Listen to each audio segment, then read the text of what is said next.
ఈరోజు పాల్పట్నం నియోజకవర్గంలో ఎల్లంపేట మండలం దప్పపాడు గ్రామంలో ఇది ఒక ఉదాహరణ మాత్రమే.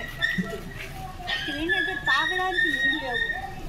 అసలు ఈ కూటమి ప్రభుత్వం ఎంత భయంకరంగా ఉందంటే 11 నెలలు అయింది వచ్చి పేద ప్రజలకి నీరు ఎలా అందించాలి, నీరు ఏ విధంగా మీకు అందివ్వాలి, మరి ఏమాత్రం కూడా సౌకర్యం లేదు. ఈరోజు ఎండలు చూస్తే భగవాన్ వెళ్ళిపోతున్నాయి. అందరు ఇక్కడ ఉండేటువంటి గ్రామ ప్రజలందరూ అంటే ఈ ఒక్క ఊరనే కాదు, కేవలం ఉదాహరణ మాత్రమే. మరి ఎల్లంపేటలో ఉండేటువంటి 22 పంచాయతీలు కానీ, మరి హిడమండలంలో ఉండేటువంటి 23 పంచాయతీలు కానీ, మరి పాతపట్నంలో ఉండేటువంటి 34 పంచాయతీలు, మరి మిలియాపుట్టిలో 37 పైనటువంటి పంచాయతీలు, గోడలు, అనేక రకాలైనటువంటి గిరిజన గ్రామాలు, మరి అలానే కొత్తూరులో ఉండేటువంటి 43 పంచాయతీలు, అక్కడ ఉండేటువంటి గిరిజన గోడలు, ఎక్కడ కూడా నీరు సౌకర్యం అనేది లేదు. కూటమి ప్రభుత్వం 11 నెలల నుంచి కేవలం వాళ్ళ తాలూకా ఇంట్రెస్ట్తో పనిచేస్తున్నారు, కానీ పేద ప్రజలకు అందుబాటులో ఉండేటువంటి సౌకర్యాలు ఏవి కూడా లేవు. ముఖ్యంగా మంచినీళ్ళు వచ్చేసరికి ఈరోజు ఎవరి దగ్గర తాగడానికి ఒక్కడ మంచినీళ్ళు లేవు. ఇక్కడ పక్కన ఉండే ఏరులో అది కూడా ఎండిపోతుంటే అక్కడ తవ్వుకొని మరీ నీరు తీసుకునేటువంటి ప్రయత్నం.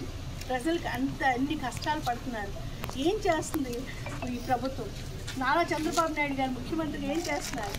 మరి అలానే ఇక్కడ స్థానిక ఎమ్మెల్యే మామిడి గోవిందరావు గారు ఏంటి మీ స్పష్టత ఏంటి, మీ స్పందన ఏంటి? ప్రజలు ఈ విధంగా తాగడానికి కూడా మంచి లేని, లేకపోతే ఏమాత్రం కూడా చలించటం లేదు. ఎన్నిసార్లు అడుగుతున్నా కూడా ఏమాత్రం కూడా దానిపై జవాబు లేదు. మరి 2019 నుంచి 24 గౌరవ మాజీ ముఖ్యమంత్రి వర్యులు అప్పుడు ముఖ్యమంత్రిగా జగనన్న గారి టైంలో మరి ఎన్నడూ లేనటువంటి విధంగా ప్రతి ఒక్క గ్రామానికి, ప్రతి ఒక్క ఇంటికి కూడా కళాయి ఇవ్వాలనేటువంటి సంకల్పంతో మరి పాతపట్నం నియోజకవర్గంలో ఉండే 5 మండలాలు ఎల్లంపేట, హిరమండలం, కొత్తూరు, పాతపట్నం, మిలియాపుట్టిలో ఉండే 159 పంచాయతీలకు గాను, గిరిజన గోళ్ళకు గాను, మరి మేజర్ పంచాయతీ టౌన్స్ గాను అన్నిటికీ కలిపి 360 పనులు ఇంటింటికి కూడా శాంక్షన్ చేస్తూ 62 కోట్ల రూపాయలని ఆ రోజు మంజూరు చేశారు. చేస్తే 95% పనులు కూడా పూర్తి అయిపోయాయి. ఈరోజు చూస్తే ప్రతి ఇంటికి కొళాయి ఉంది, కానీ ఓపెన్ చేస్తే నీళ్ళు.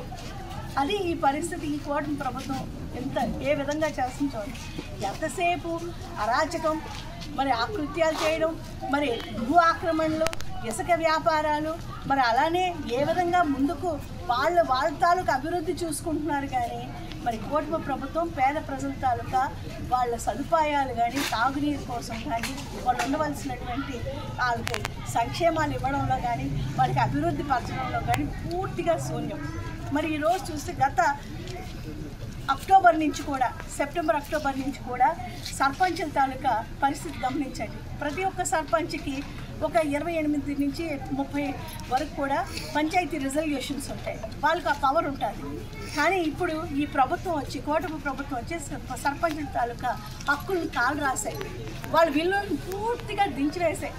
కనీసం వాళ్ళ సర్పంచులకి మీరు ఇక్కడ మంచినీరు కోసం ఈ విధంగా బోర్డులు వేసుకోండి, మీరు ఈ విధంగా పంచాయతీకి డబ్బులు 1 రూపాయి కూడా అందించలేనటువంటి కూటమి ప్రభుత్వం. అంటే వీళ్ళు వ్యవస్థలన్నింటినీ కూడా నిర్వీర్యం చేశారు, పంచాయతీ వ్యవస్థను నిర్వీర్యం చేశారు. పంచాయతీ వ్యవస్థ నుంచి సదుపాయాలు అందవలసిన ప్రజలకు ఈరోజు తాగడానికి కూడా నీళ్ళు అందవలేనటువంటి కూటమి ప్రభుత్వానికి ప్రజలు త్వరలోనే బుద్ధి చెప్తారు. మరి ఈరోజు ఒక్కడి నీళ్ళ కోసం కూడా పక్కన ఉండేటువంటి ఏట్లోకి వెళ్ళి తవ్వుకోవాల్సిన పరిస్థితి అంటే అర్థం చేసుకోండి. ఈ ఒక్క గ్రామం ఇది ఒక ఉదాహరణ చూపిస్తున్నాం. ఇది ప్రతి ఒక్క గ్రామంలో కూడా ఇదే పరిస్థితి. మంచినీరు ఎక్కడా లేదు, తాగునీరు ఎక్కడా లేదు, సాగునీరు ఎక్కడా లేదు. అసలు నీరు అనేదే వీళ్ళకి ఇవ్వాలనేది ఉద్దేశం.